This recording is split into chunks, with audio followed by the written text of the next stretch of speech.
Bismillahirrahmanirrahim. Assalamualaikum warahmatullahi wa mawalah wala hawla wala quwata illa billahi wa ba'du. Kita lanjutkan kajian kita, masih membahas fikih Asmaul Husna karya Profesor Dr. Abdul Razak bin Abdul Muhsin Al-Abbad Al-Badr hafizahullah ta'ala. Kita masuk pada nama-nama Allah berikutnya, Al-Hayyu Al-Qayyum, yang maha hidup dan yang terus-menerus mengurus makhluknya. Ma'asyiral muslimin wal muslimat rahimani wa rahimakumullah. Nama Allah Al-Hayyul Al-Qayyum ini sebagian para ulama memasukkan Al-Hayyu Al-Qayyum ini bagian daripada Ismullahil A'zam, nama Allah subhanahu wa ta'ala yang sangat agung dari 99 nama Allah.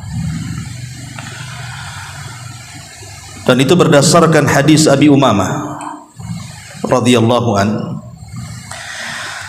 Nabi sallallahu alaihi wasallam bersabda, Ismullahil A'zam fi suwarin minal Qur'ani thalathin.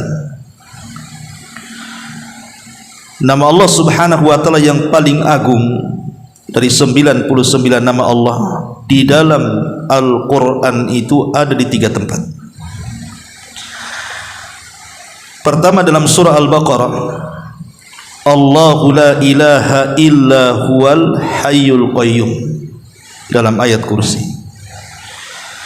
Allah tidak ada ilah yang berhak disembah kecuali Dia, Al-Hayyu Al-Qayyum, yang hidup kekal lagi terus menerus mengurusi makhluknya. Kemudian yang kedua terdapat dalam surah Al-Imran ayat 1-2. Alif Lam Mim, Allahu la ilaha illa huwal hayyul qayyum. Alif Lam Mim, tidak ada ilah yang berhak disembah melainkan Dia, Dialah yang hidup kekal lagi terus menerus mengurusi makhluknya. Dan yang ketiga surah Thaha ayat 111, wa anatil wujuh li hayyil qayyum, dan tundukkanlah semua muka dengan merendah diri kepada yang hidup kekal lagi senantiasa mengurus makhluknya. Hadis ini dikeluarkan Imam Ibnu Majah dan dihasankan oleh Syekh Albani rahimahullahu ta'ala. Dan Al-Imam Ibnu Utsaimin dalam kitabnya Majmu'ul Fatawa dan juga Rasail Al-Utsaimin, di mana Syekh Utsaimin mengatakan, min asma'illahi ta'ala al-hayyu al-qayyum huwa ismullahil a'zam alladhi idza du'iya bihi ajab wa idza su'ila bihi a'ta. Kata beliau, nama Allah Al-Hayyu Al-Qayyum ini adalah nama Allah yang paling agung, yang kalau kita berdoa dengan nama itu pasti diijabah, dan kalau kita meminta pasti diberi. Artinya nama Allah yang kita bahas ini bukan nama Allah biasa, tapi nama Allah subhanahu wa ta'ala yang kalau kita berdoa dengan nama ini dipastikan diijabah doanya. Makanya antum kalau berdoa kepada Allah subhanahu wa ta'ala, maka panggillah nama ini, Ya Hayyu Ya Qayyum, baru antum meminta sesuatu, karena ini Ismul A'zam, nama Allah subhanahu wa ta'ala yang sangat-sangat agung. Bahkan disebutkan dalam hadis yang disahihkan oleh Syekh Nasiruddin Al-Albani, dikeluarkan Tirmidzi, Abi Dawud dan Nasa'i serta Ibnu Majah, dari Anas bin Malik radhiyallahu an, dia menceritakan annahu kana ma'a Rasulillah sallallahu alaihi wasallam jalisan. Satu hari, kata Anas, aku pernah duduk bersama Nabi. Wa rajulun yusalli thumma da'a. Tiba-tiba di samping kami ini ada seorang laki-laki yang sedang salat kemudian berdoa. Kemudian dia mengatakan, Allahumma inni as'aluka bi anna lakal hamdu la ilaha illa antal mannan badi'us samawati wal ard ya dzal jalali wal ikram ya hayyu ya qayyum. Jadi orang ini berdoa. Apa doanya? Ya Allah, sesungguhnya aku meminta kepadamu, bi anna lakal hamdu, pujian hanya milikmu, la ilaha illa antal mannan, yang tidak ada sembahan yang berhak disembah kecuali engkau, engkaulah zat pemberi, pencipta langit dan bumi, wahai zat yang maha mulia, wahai zat yang maha hidup kekal lagi mengurusi makhluk-makhluknya, ya hayyu ya qayyum. Kemudian dia meminta sesuatu. Apa kata Rasul? Laqad Allah bismihil azam. Orang itu sedang berdoa kepada Allah dengan nama Allah yang agung. Maksudnya ya hayyu ya qayyum. Alladzi idza du'iya bihi ajab, kata Rasul. Alladzi idza du'iya bihi ajab wa idza su'ila bihi a'ta. Dia telah menyebut nama Allah yang kalau berdoa dengan nama itu pasti dikabulkan, dan kalau dia meminta pasti diberi. Maka saya anjurkan kepada antum, kalau antum berdoa meminta sesuatu yang sifatnya doa masalah, ya, bukan doa ibadah. Kalau doa ibadah ya memang doa rutinitas antum. Masuk WC itu yang dibaca, keluar WC itu yang dibaca, mau tidur itu yang dibaca, habis tidur itu yang dibaca. Itu namanya doa ibadah yang sifatnya rutinitas. Tapi yang kita maksudkan di sini doa masalah. Antum ada masalah nih, antum ada kesulitan, antum menginginkan sesuatu, kesembuhan, ekonomi atau apalah, meminta kepada Allah, maka selipkan kalimat ya hayyu ya qayyum. Karena ini ismul azam, ya, nama Allah yang sangat agung sekali. Ma'asyiral muslimin wal muslimat rahimani wa rahimakumullah. Baik, kita akan bahas kenapa kemudian ismul nama Allah Subhanahu wa taala Al-Hayyu Al-Qayyum ini sampai kemudian digolongkan sebagai Ismullahil Azam, nama Allah Subhanahu wa taala yang sangat-sangat agung ini. Kita akan bedah satu-satu. Pertama, nama Allah Subhanahu wa taala Al-Hayyu, zat yang maha hidup selamanya. Ma'asyiral muslimin yang dimuliakan Allah Subhanahu wa taala, ketika Nabi sallallahu alaihi wasallam meninggal dunia, semua sahabat Nabi sallallahu alaihi wasallam tidak percaya. Bahkan Umar mengancam, siapapun yang mengatakan Nabi sudah meninggal, kupenggal lehernya. Dia tidak meninggal. Dia hanya sedang pergi 40 hari dan akan kembali mematahkan kaki dan tangan orang munafik. Utsman seperti orang gila, Ali seperti anak-anak, para sahabat semua sedih. Wajar, karena yang meninggal dunia bukan istri, bukan anak, bukan orang tua, tetapi orang yang selama ini membimbing hidayah Rasul kita Muhammad SAW. Lah di tengah-tengah kesedihan para sahabat itulah muncul Abu Bakar. Abu Bakar Siddiq radhiyallahu an kemudian berceramah mengingatkan para sahabat. Salah satu isi ceramahnya adalah, ayyuhan nas, man kana minkum ya'budu Muhammadan fa inna Muhammadan qad mat, wa man kana ya'budullaha fa innallaha hayyun la yamut. Wahai manusia, siapa di antara kalian yang masih menyembah Muhammad, Muhammad sudah mati, tidak perlu disembah lagi. Tapi siapa yang menyembah Allah, maka dia zat yang Al-Hayyu, yang maha hidup kekal, la yamut, dan tidak disentuh dengan kematian. Jadi Allah Subhanahu wa taala tersifati dengan sifat Al-Hayy, sifat hidup dan kekekalan, tidak pernah didahului dengan ketidakadaan dan tidak pernah diakhiri dengan kefanaan. Itulah Al-Hayyu namanya. Makanya kata para ulama, innallaha ta'ala hayyun wa muttasifun bi sifatil hayah, hayyun abadan la yamut, wal jin wal insu yamutun wa kullu syai'in halik illa wajhah, fahayatuhu subhanahu wa ta'ala munazzahatun an musyabahati hayatil khalqi, fala yajri alaihal mautu awil fana'u walan nu'asu walan naumu. Faqala Allah azza wa jal Allahu la ilaha illa huwal hayyul qayyum la ta'khuduhu sinatu wala naum. Kata para ulama, Allah subhanahu wa ta'ala adalah zat yang maha hidup, tersifati dengan hidup kekal. Dia hidup selamanya dan tidak akan disentuh dengan kematian. Sementara jin, para malaikat dan manusia semua mati.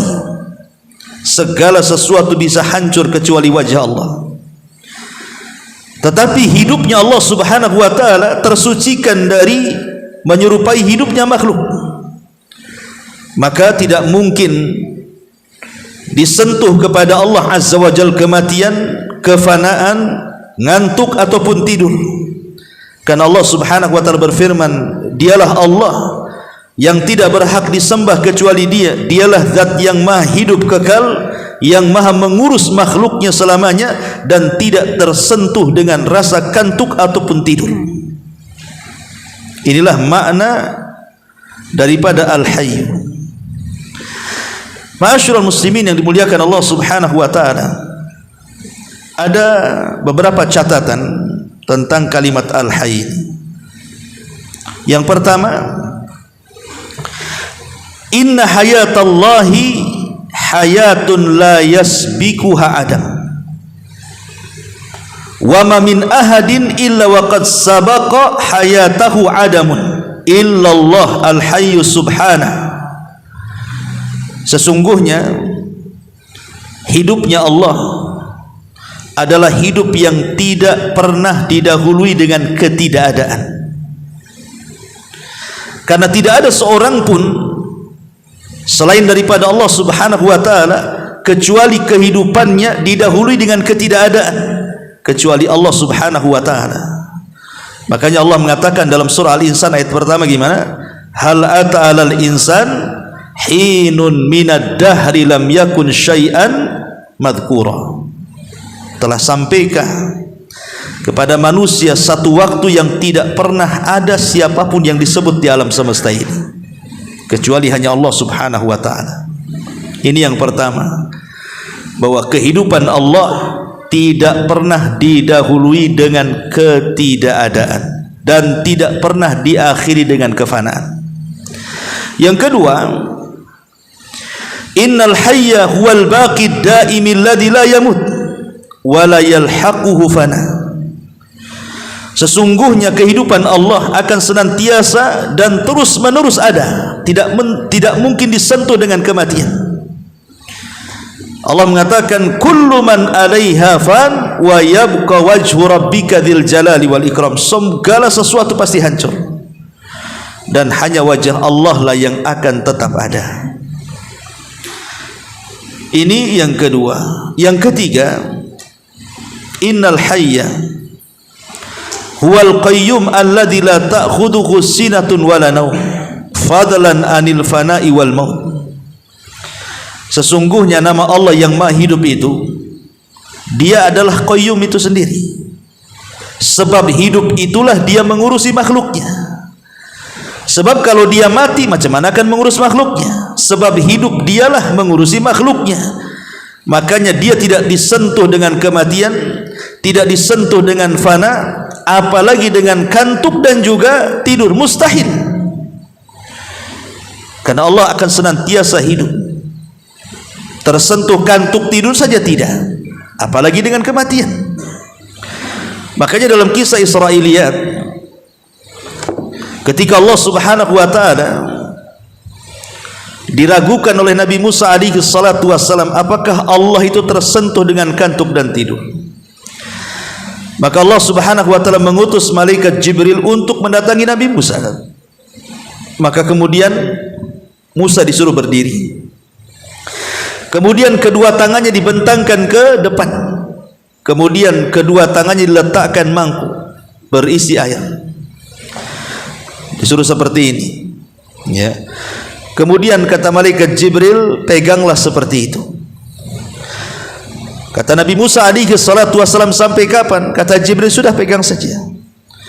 Akhirnya Nabi Musa gini terus sampai akhirnya ngantuk. Ketika awal ngantuk, belum tidur itu, tiba-tiba kemudian jatuhlah salah satu mangkuk yang ada di tangannya.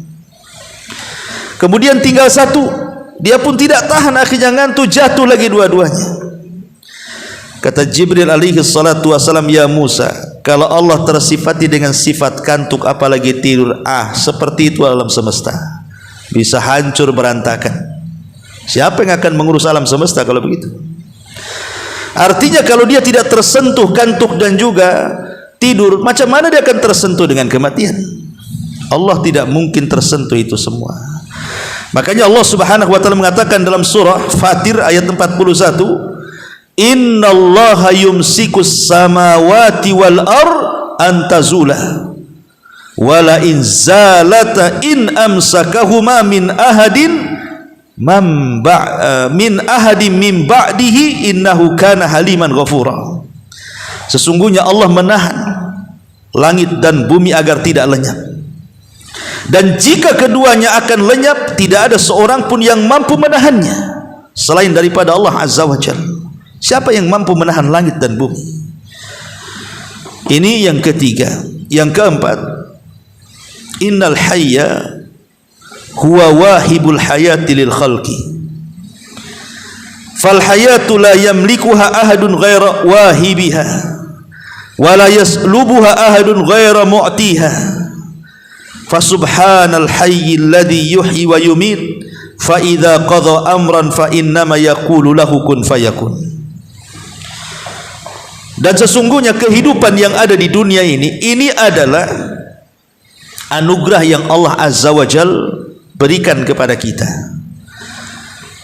di mana manusia hidup, malaikat hidup, jin juga hidup, binatang dan semua yang hidup ini anugerah dari zat yang maha hidup. Macam mana zat yang mati akan memberikan kehidupan? Yang akan memberikan kehidupan karena dia zat yang hidup. Makanya kemudian kata para ulama, maka kehidupan seseorang itu karena diberikan kepada yang memberikannya, zat yang maha hidup. Sebagaimana dicabutnya kehidupan itu juga karena zat yang maha hidup yang menghendaki untuk tidak hidup lagi dia. Makanya Allah mengatakan alladzi yuhyi wa yumit, fa idza qadha amran fa innama yaqulu lahu kun fayakun. Dalam surah Ghafir 68 Allah mengatakan, dialah zat yang maha menghidupkan, yang maha mematikan. Apabila Allah memutuskan sebuah perkara, maka Allah tinggal katakan kun fayakun, jadi. Ya. Inilah 4 poin makna daripada kalimat al-hayy. Baik, sekarang apa pengaruhnya? Kalau kita merenungkan nama Allah Al-Hayy, Allah itu zat yang maha hidup, itu pengaruh kita itu apa? Kepada kita itu apa? Yang pertama, ikhlasul ubudiyyati, tertanam keikhlasan dalam ubudiyah, keikhlasan dalam menyembah Allah subhanahu wa ta'ala. Fal abdul mu'min idza faqiha ismallahil hayy, apabila seorang hamba yang beriman ketika dia cerdas memahami nama Allah zat yang hidup itu, fa inna dzalika yu'athiru fi hayati, maka itu dapat mempengaruhi ke dalam hidupnya. Fala yasriful ibadah illa lahu, maka dia tidak mungkin memalingkan ibadah kecuali kepada Allah. Wala yusyrik bihi ahada fid du'ai wal mahabbati wal khaufi war raja, dia tidak mungkin melakukan kesyirikan dengan siapapun, baik dalam doa, kecintaan, takut dan harap.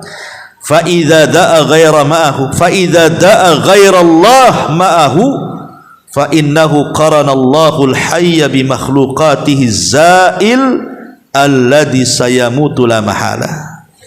Apabila seseorang berdoa kepada selain Allah, itu sama dengan menyandingkan zat yang hidup senantiasa dan terus menerus dan tidak disentuh dengan kematian dengan zat yang tidak pernah kekal selamanya. Selain Allah tidak kekal. Sebutkan selain Allah yang kekal, tidak ada. Selain Allah itu semua binasa, malaikatnya, jinnya, manusianya, binatangnya, pohon-pohon, langit, bumi dan alam semesta ini akan binasa. Macam mana kemudian kita iringkan antara makhluk yang binasa dengan makhluk yang tidak binasa? Ketika sudah tahu bahwa selain daripada Allah Subhanahu wa taala makhluk yang tidak akan pernah kekal, maka dari situ kita katakan berarti makhluk yang tidak kekal tidak layak untuk disembah. Berarti yang layak disembah hanyalah zat yang kekal selamanya. Maka terlahirlah sifat ikhlas dalam ubudiyah. Ini yang pertama. Yang kedua, tamamut tawakkul alaihi. Lahir kesempurnaan tawakal di sini. Fa innal abdal mu'min bi rabbihil hayy, karena seorang hamba yang beriman kepada Rabbnya zat yang maha hidup selamanya ini, idza istaqarratil ma'anil imaniyati fi qalbihi fa innahu yaqbalu alaihi bil kulliyah. Walidha qarana Allahu baina tawakkul wa baina hadzal ismi. Karena kalau seandainya kita memahami makna-makna keimanan dalam hatinya pada lafaz al-hayy ini, maka kita akan merasakan tawakal kuat. Dari situ Allah selalu mengiringkan kalimat tawakal dengan zat Allah yang maha hidup. Seperti Allah katakan di dalam surah Al-Furqan ayat 58. Allah mengatakan apa? Wa tawakkal 'alal hayyil ladzi la yamut. Bertawakallah kepada zat yang maha hidup, maksudnya Allah yang tidak pernah disentuh dengan kematian. Lihat, Allah iringkan kalimat tawakal dengan nama Allah Al-Hayy. Karena begini, ikhwatu fiddin, muliakan Allah Subhanahu wa taala. Tawakal itu artinya menyandarkan hati, sidku al-i'timad ala Allah. Jadi menyandarkan kejujuran hati kita hanya kepada Allah, tidak meminta kecuali kepada Allah, tidak berdoa kecuali kepada Allah, tidak bersandar kecuali kepada Allah. Begitu seterusnya, itulah tawakal. Seandainya kemudian Allah Subhanahu wa taala zat yang tidak pernah hidup selamanya, tapi ada satu hari dia tidak akan kekal atau disentuh dengan kematian, atau mungkin disentuh dengan kantuk dan tidur saja umpamanya, macam mana kita akan sadarkan tawakal kita kepada Allah? Antum dizalimi umpamanya, dizalimi nih antum. Antum ingin berdoa kepada Allah supaya orang yang zalim kepada antum dibalas oleh Allah. Allah lagi tidur. Macam mana dia dengar doa antum? Allahnya tidur. Toto bangun tidak tahu antum minta. Mungkin mustahil. Ya. Artinya bahwa dengan kita meyakini bahwa Allah itu tidak tersentuh dengan kematian, tidak disentuh dengan kantuk dan tidur, berarti Allah senantiasa mendengar apapun yang kita panjatkan kepadanya. Lahirlah tamamut tawakkul di sini, kesempurnaan tawakal namanya. Ini yang kedua. Yang ketiga, ta'zimu qadri nafsi wa siyanatiha wa adamu tajarru ala haqqillahi fi al-imatati wal ihya. Dengan meyakini Allah itu zat yang maha hidup, dia menghidupkan seluruh makhluknya dan dia juga mewafatkan seluruh makhluknya. Kalau itu tertanam, maka akan lahir ta'zimu qadri nafsi. Seseorang pasti akan mengagungkan jiwa, baik dirinya atau orang lain, dan berusaha untuk menjaganya. Tidak mungkin orang itu menumpahkan darah, karena yang berhak menghidupkan dan yang mematikan itu Allah.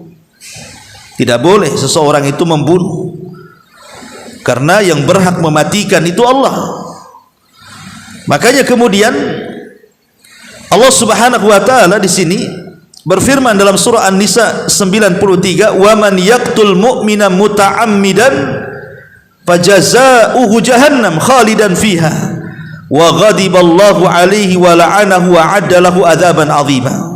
Barang siapa yang membunuh seorang mukmin secara sengaja, balasannya jahanam, kekal di dalamnya. Allah murka, Allah laknat, dan Allah sediakan azab yang pedih. Karena ketika kita ini memahami bahwa Dialah Al-Hayy yang Maha Hidup, dan Dialah yang memberikan kehidupan kepada hamba-hambanya, kemudian kita membunuh orang itu yang jiwa itu sudah Allah berikan, kita kemudian mencabutnya, yang bukan hak kita itu hak Allah. Makanya orang yang memahami kalimat Al-Hayy tidak sembarang dia kemudian mencabut nyawa orang. Kemudian juga yang keempat, annallaha jalla sya'nu huwa alladhi yahabu ahlal jannah tilkal hayatad daimatal baqiyata allati la tafna wa la tabid. Termasuk juga kalau kita meyakini Allah itu zat yang maha hidup, maka Allah jugalah yang memberikan kehidupan kepada manusia kelak di sorga dengan kekekalannya. Tapi kekekalan penduduk sorga itu bukan karena kekekalan sendiri, tidak, tapi Allah yang membuat mereka kekal. Allah yang membuat mereka kekal, karena Allah zat yang maha kekal dalam kehidupannya. Dan yang terakhir tentunya disyariatkan bagi seorang muslim, ikhwan, tadi sudah katakan sebagaimana riwayat Tirmidzi dari hadis Anas bin Malik radhiyallahu an, Nabi SAW idza hajabahu amrun, kalau Rasulullah SAW itu tertimpa sebuah kesulitan yang tidak bisa keluar dari situ, maka Rasul memperbanyak kalimat ya hayyu ya qayyum bi rahmatika astaghits. Ya hayyu, zat yang maha hidup, ya qayyum, zat yang maha mengurus seluruh makhluknya, bi rahmatika, dengan rahmatmu aku minta pertolongan. Jadi kalau Rasul itu ada masalah yang tidak bisa keluar dari situ, dan saya yakin saya antum siapapun pasti mengalami. Pasti antum akan mengalami detik-detik di mana ada masalah yang antum tidak bisa keluar dari situ. Kayaknya kiamat dunia ini, gimana caranya ini? Masalah besar pasti akan melewati. Setiap antum pasti melewati, tidak mungkin tidak. Dalam satu kehidupan antum pasti melewati masalah yang besar bagi antum itu. Maka di sini disyariatkan berdoa kepada Allah Subhanahu wa taala, perbanyak membaca ya hayyu ya qayyum bi rahmatika astaghits. Itu yang dilakukan Nabi sallallahu alaihi wa ala alihi wasallam. Ini yang pertama, nama Allah Al-Hayy. Kemudian yang kedua, nama Allah Al-Qayyum. Nama Allah Al-Qayyum. Nama Allah Al-Qayyum disebutkan di beberapa surat dalam Al-Quran seperti yang sudah kita singgung, seperti yang juga dicantumkan pengarang di sini, disebutkan Al-Baqarah 255, kemudian Al-Imran ayat 1 sampai 2, kemudian Toha ayat 111 gitu ya. Dan juga beberapa ayat yang lainnya. Di sini juga kenapa kemudian Al-Hayyu Al-Qayyum ini disebut Ismul A'zam, nama Allah yang agung? Karena Allah Subhanahu wa taala tidak sembarang meletakkan nama Allah itu kecuali di satu ayat yang paling agung dalam Quran. Tidak ada ayat yang paling agung dalam Quran kecuali ayat Kursi, berdasarkan hadis Ubay bin Ka'ab radhiyallahu anhu. Kalau memang Al-Hayyu Al-Qayyum ini bukan Ismul A'zam, tentu tidak akan diletakkan di ayat yang paling agung dalam Quran. Karena dia diletakkan di ayat yang paling agung dalam Al-Quranul Karim, menunjukkan bahwa memang Al-Hayyu Al-Qayyum itu nama Allah yang luar biasa, sampai diletakkan di ayat Kursi. Ma'asyiral muslimin wal muslimat rahimani wa rahimakumullah. Adapun alasan kenapa kemudian Al-Hayyu Al-Qayyum ini dikategorikan Ismul A'zam, itu karena ada 3 perkara yang melatar belakangi kenapa Al-Qayyum ini sangat mulia. Pertama, ala wujudillah. Al-Qayyum itu menunjukkan tentang wujudnya Allah. bahwa Allah Subhanahu wa taala adalah zat yang terus menerus mengurusi kita semua. Ketika antum tidur itu kan nikmat. Siapa yang membuat antum tidur? Allah. Ketika antum makan, yang lapar kemudian antum makan jadi kenyang, siapa yang kasih makan, siapa yang kasih kenyang? Allah. Ketika antum minum haus, kemudian antum minum, hilang haus dahaganya, siapa yang kasih minum, siapa yang hilangkan dahaga? Allah. Ketika antum kemudian diberikan banyak nikmat, siapa yang kasih? Kalau bukan Allah Azza wa Jalla. Berarti itu menunjukkan apa? Adanya Allah yang mengurus kita. Ini yang pertama. Yang kedua, annallaha lam yatrukna abathan. Ketika Allah Subhanahu wa taala menciptakan saya, antum atau siapapun manusia di alam semesta ini, Allah tidak membiarkan kita sia-sia. Kita tidak seperti binatang yang diciptakan dibiarkan makan, minum, syahwat dan begitu sampai mati. Tidak. Tapi Allah urus kita.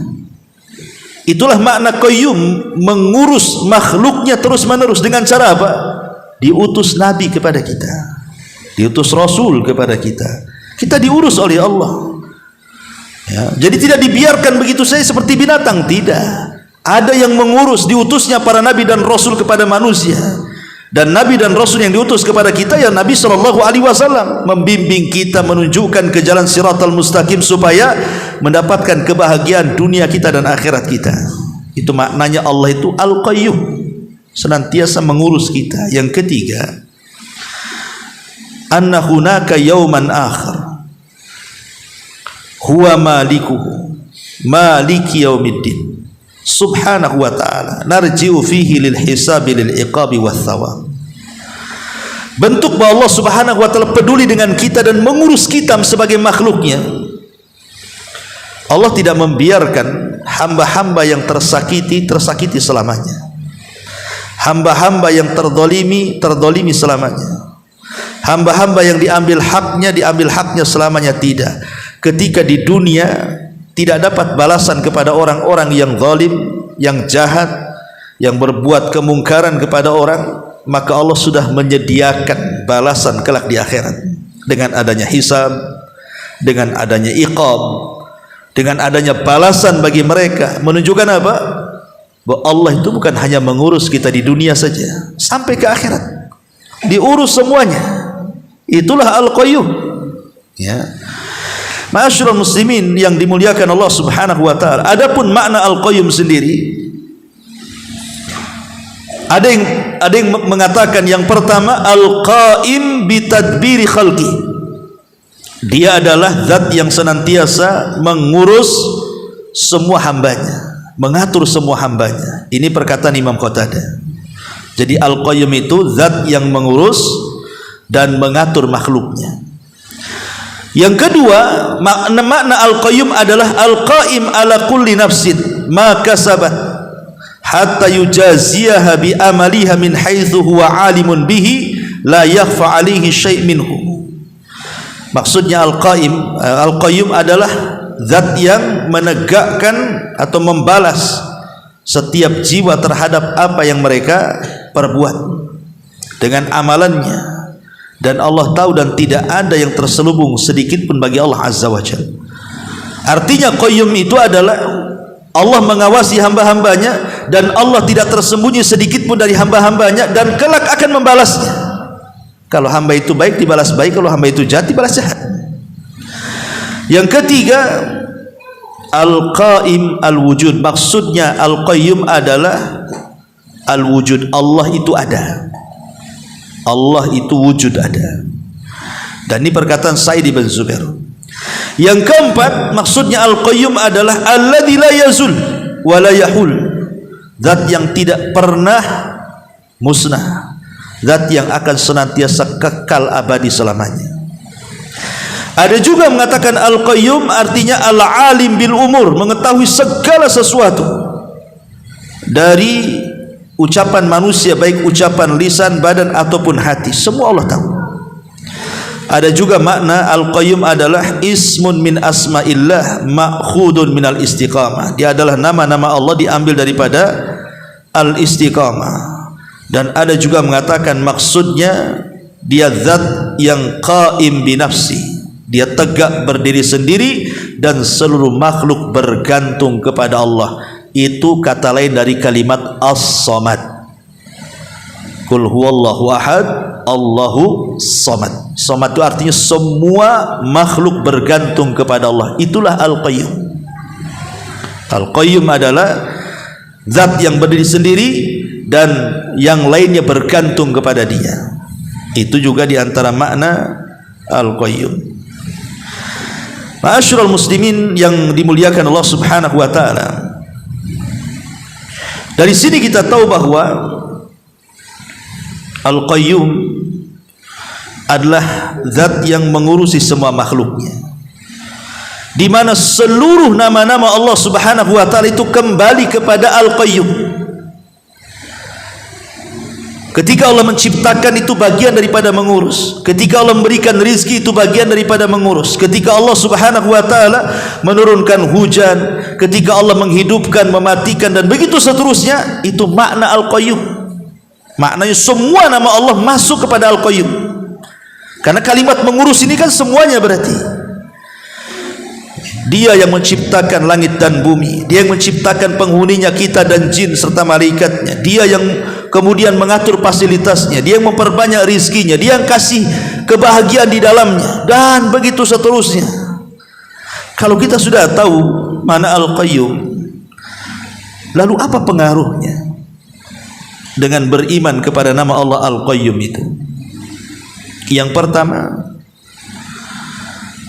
bahwa min hadhil athar ma yu'athiruhu dhalika fina an nad'uahu tabaraka wa ta'ala bidzalika du'ai mas'alatin wa du'a ibadatin. Fallahu tabaraka wa ta'ala yaqul walillahil asmaul husna fad'uhu biha. Maka kalau kita sudah tahu tadi bagaimana pengaruh-pengaruhnya, kalimat Al-Qayyum itu maksudnya kemahakuasaan Allah Azza wa Jalla karena mengurus segalanya, ya, maka berarti sudah selayaknya kita menjadikan nama itu digunakan dalam setiap doa masalah dan doa ibadah kita kepada Allah Subhanahu wa taala. Sebagaimana Allah mengatakan, dan Allah memiliki nama-nama yang baik, maka berdoalah dengan itu. Dan dalam hadis Anas bin Malik radhiyallahu an, Nabi sallallahu alaihi wasallam selalu membaca ya Hayyu ya Qayyum. Ini yang pertama. Yang kedua, an yatabar al-insan minat ta'alluq bi ghairillah. Manusia akan menghindar dari menghubung kaitkan hatinya kepada selain Allah. Karena zat yang mampu mengurus kita, dia berhak untuk disembah. Tapi zat yang tidak mampu mengurus kita, macam mana bisa disembah? Seperti orang yang menyembah berhala. Apakah berhala-berhala itu menciptakan kita? Ataukah kita yang menciptakan dia? Ataukah dia tercipta dengan diri sendiri? Tinggal pilih saja dari tiga pertanyaan ini. Apakah dia yang menciptakan kita? Satu. Ataukah kita yang menciptakan dia? Dua. Ataukah dia tercipta dengan diri sendirinya, sehingga dengan itu dia menciptakan langit dan bumi? Kalau kita katakan dia yang menciptakan kita, mustahil. Kalau kita katakan dia tercipta begitu saja dengan sendirinya, mustahil. Berarti kemungkinan yang ketiga, kita yang menciptakannya. Apakah zat yang kita ciptakan berhak kita sembah? Tidak berhak. Yang berhak disembah oleh kita adalah zat yang menciptakan kita. Dan yang menciptakan, yang mengatur, yang menguasai itu di bawah kalimat Al-Qayyum. Sehingga ketika kita memahami mana Al-Qayyum, tegaklah tauhid dalam hati kita ini. Ini yang kedua. Yang ketiga, dengan mengenal mengenal nama Allah Al-Qayyum itu tertanam rasa takut. Harus tertanam rasa takut, karena Allah itu bisa melakukan segalanya kepada kita. Dia yang menciptakan kita, dia yang mengatur kita, dia yang membinasakan kita, dia yang mematikan kita, dia segalanya, dia semuanya. Dia yang mengurus kita semuanya. Artinya Allah Subhanahu wa taala berhak melakukan apapun dengan hamba-hambanya, karena kita adalah ciptaannya. Dengan itulah muncul perasaan takut bagi kita. Harusnya kita takut kepada Allah Azza wa Jalla. Karena Allah sewaktu-waktu bisa menimpakan sesuatu yang kita tidak sukai, kan begitu. Dan dia berhak untuk itu, karena dia adalah Qayyum yang mengurus kita semuanya. Ma'asyiral muslimin yang dimuliakan Allah Azza wa Jalla, ini yang ketiga. Yang keempat, bahwa dengan memahami kalimat Al-Qayyum juga tertanam sifat mahabbatullah, kecintaan kita kepada Allah Azza wa Jalla. Karena Allah mengurus kita. Bayangkan, walillahil mathalul a'la, ya. Maksudnya kita kiaskan, kita analogikan dengan perkara lain. Pamannya antum jadi anak saya kasih antum makanan dari kecil, kasih pendidikan, kasih tempat tinggal yang nyaman, kasih pakaian, minuman, makanan dan macam-macam. Ketika antum sudah besar, tentu antum akan cinta dengan saya karena saya orang paling berjasa, iya kan? Walillahi mathalul a'la. Maka Allah permisalan lebih tinggi dibandingkan saya saja berbuat baik sama antum, antum cinta dengan saya. Lah Allah itu jauh lebih baik dibandingkan hamba-hambanya. Karena rahmat kasih sayang Allah dengan kita ini itu meliputi segalanya. Sampai dikisahkan seorang ulama, kalau seandainya aku dihadapkan kelak pada hari kiamat, kemudian ada dua yang menghisab diriku, satu orang tuaku, satu Allah subhanahu wa ta'ala, maka aku memilih Allah yang menghisabku dibandingkan kedua orang tuaku. Kenapa? Karena Allah lebih kasihan dengan saya dibandingkan orang tuaku. Kenapa demikian? Allah itu punya 199 rahmat. Yang satu diletakkan di bumi. Berarti masih 98 rahmat lagi kan di sorga. Yang satu saja yang rahmat Allah diletakkan di bumi saja, kita lihat manusia saling menyayangi, ibu sayang dengan anaknya, anak sayang dengan orang tuanya, itu baru satu rahmat. Gimana kalau digabungkan dengan rahmat yang banyak di akhirat itu? Makanya dia mengatakan lebih baik aku dihisab Allah dibandingkan orang tua aku, katanya. Dari sini tertanam sifat mahabbah. Dan yang kelima juga dengan memahami kalimat Al-Qayyum, fa innahu yathiqu bihi wa yatma'in ila tadbirihi wa hifdihi wa yad'uhu wa yas'aluhu an yu'inahu ala dzikrihi wa syukrihi wa husni ibadatihi wa yatawajjah ilaihi fi talabi hajatihi. Dengan memahami nama Allah Al-Qayyum, bahwa Allah itu mengurus segalanya, maka akan melahirkan ketenangan hati, kepercayaan diri kepada Allah, bahwa kita ini ada yang mengurus, ada yang menjaga, sehingga kita bisa berdoa, meminta, mengingat, bersyukur, dan begitu memperbaiki ibadah. Bahkan kita meminta kepada Allah akan hajat-hajat kita, karena ada yang mengurus kita, tinggal minta saja kok. Dan Allah subhanahu wa ta'ala yang mengatakan, man yad'uni fa astajibalah, wa man yas'aluni fa utiya, wa man yastaghfiruni fa aghfirah. Siapa meminta ku kasih, siapa yang berdoa ku kabulkan, siapa yang minta ampun ku ampuni dosa-dosanya. Tinggal minta saja. Tenang hati kita ini. Kita punya Tuhan Rabbul Alamin, Zat yang Maha Qayyum, yang memberikan segala permintaan hamba-hambanya, yang mengijabah setiap doa hamba-hambanya, yang mengampuni setiap dosa hamba-hambanya. Tinggal minta kepada Allah subhanahu wa ta'ala. Dan dari sini juga tertanam sifat iftiqar, bahwa kita ini makhluk yang miskin, makhluk yang lemah. La haula wala quwata illa billah. Tidak ada daya dan kekuatan kecuali milik Allah. Ketika kita tahu bahwa zat Allah itu Al-Qayyum, mengurus segalanya, menunjukkan bahwa kita diurus Allah. Ketika kita diurus, menunjukkan kita lemah, karena kita tidak bisa mengurus diri sendiri. Kita berhajat kepada Allah subhanahu wa ta'ala yang mengurus kita. Makanya Nabi SAW senantiasa berdoa kepada Allah subhanahu wa ta'ala, wala takilni ila nafsi tarfata ainin. Ya Allah, jangan kau lepas sekejap mata pun dirimu di hadapanku. Jangan sampai. Sebab kalau engkau serahkan urusanku kepadaku, tidak mungkin aku bisa menyelesaikannya. Tapi dengan melibatkan apapun masalah, kalau Allah tidak ikut campur, jangan harap Anda bisa keluar dari masalah itu. Ma'asyiral muslimin yang dimuliakan Allah subhanahu wa ta'ala, ini diantara pengaruh-pengaruh Al-Qayyum. Taib, kita sedikit baca apa yang dikatakan pengarang di sini. Ma'asyiral muslimin yang dimuliakan Allah Subhanahu wa taala. Beliau mengatakan nama Allah Al-Hayyu di dalamnya terkandung sifat Al-Haya, kehidupan bagi Allah. Apa itu? Kehidupan yang sempurna yang tidak didahului dengan ketidakadaan dan tidak pula diiringi dengan kebinasaan. Dan tidak pula diikuti dengan kekurangan dan juga celah. Maha suci Rabb kita dari semuanya itu. Kehidupan yang mengharuskan kesempurnaan sifat-sifatnya, dari ilmunya, pendengarannya, penglihatannya, kekuasaannya, kehendaknya, rahmatnya dan perbuatannya sesuai dengan kehendaknya dan lain sebagainya dari sifat kesempurnaannya. Zat yang memiliki sifat-sifat seperti itu, maka dialah yang berhak untuk diibadahi dan diserahkan semua ruku dan sujud kita kepada Allah. Wa tawakkal 'alal hayyil ladzi la yamut, dan bertawakallah kepada Allah, zat yang hidup kekal dan tidak akan pernah mati. Jadi pengarang ingin katakan kepada kita,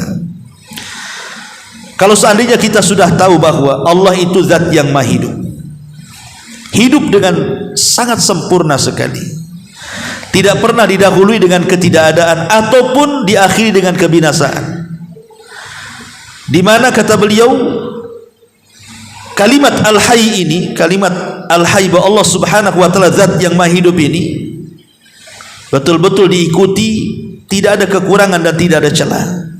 Semua sifat yang sempurna ada pada Allah. Karena konsekuensi daripada Al-Hayy adalah dia mendengar, dia melihat, dia berkuasa dan dia bisa melakukan segalanya. Maka kalau kita sudah tahu bahwa Allah itu memiliki segalanya, berarti dialah memang zat yang berhak disembah. Selain Allah tidak berhak disembah. Selain Allah tidak berhak disembah. Coba lihat sekarang, kayak di India umpamanya kan, saya pernah membaca satu buku bahasa Urdu, buku itu sebenarnya, tetapi kemudian diterjemahkan ke bahasa Arab. Ya. Jadi dia menceritakan tentang kondisi di India sana. Di India ini negara yang terbanyak agamanya. Jadi agama di India itu sampai 1000 agama, 1000 keyakinan. Artinya kalau sudah 1000 keyakinan berarti 1000 Tuhan yang mereka sembah. Sampai ada yang menyembah binatang kan. Sampai dikisahkan ada nyembah sapi, sehingga kalau sapi ke pasar kemudian makan sayuran yang dijual, jangan diusir, itu Tuhan lagi makan sayur katanya. Makanya kemudian ada sebagian mereka yang tidak mau makan daging sapi karena sama saja, dan diakhiri dengan kefanaan, karena walaupun tidak disembelih pasti mati, ya kan? Sapi kan awalnya nggak ada, kemudian ada karena lewat hubungan suami jantan dan sapi jantan dan betina kan. Artinya didahului dengan ketidakadaan. Kemudian dengan lamanya waktu, kemudian usia, atau mungkin disembelih, atau mungkin kecelakaan, atau mungkin faktor usia, lama-lama mati juga kan. Apakah yang seperti ini berhak disembah? Tidak berhak disembah, karena tidak punya sifat Al-Hayy, kehidupan yang kekal selamanya. Ini maksudnya pengarang seperti itu. Kemudian kata beliau, nama Allah Al-Qayyum, nama Allah Al-Qayyum terkandung di dalamnya mati. Habis baterainya. Tes dulu. Dalam apa-apa, saya kan kencang juga suaranya. Ya. Jadi kata beliau di sini, nama Allah Al-Qayyum, kalau tadi Al-Hayy, terkandung di dalamnya penetapan sifat kemandirian Allah, yaitu Allah berdiri sendiri dan mendirikan makhluknya. Ini adalah nama yang menunjukkan dua hal. Sudah ini, bisa. Yang pertama, kesempurnaan dalam kecukupan dan kekayaan. Jadi ketika Allah Subhanahu wa taala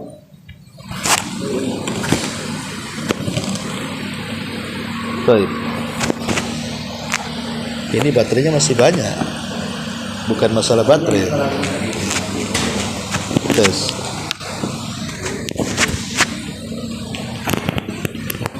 Iya. Jadi yang pertama, kesempurnaan dalam kecukupan dan kekayaan.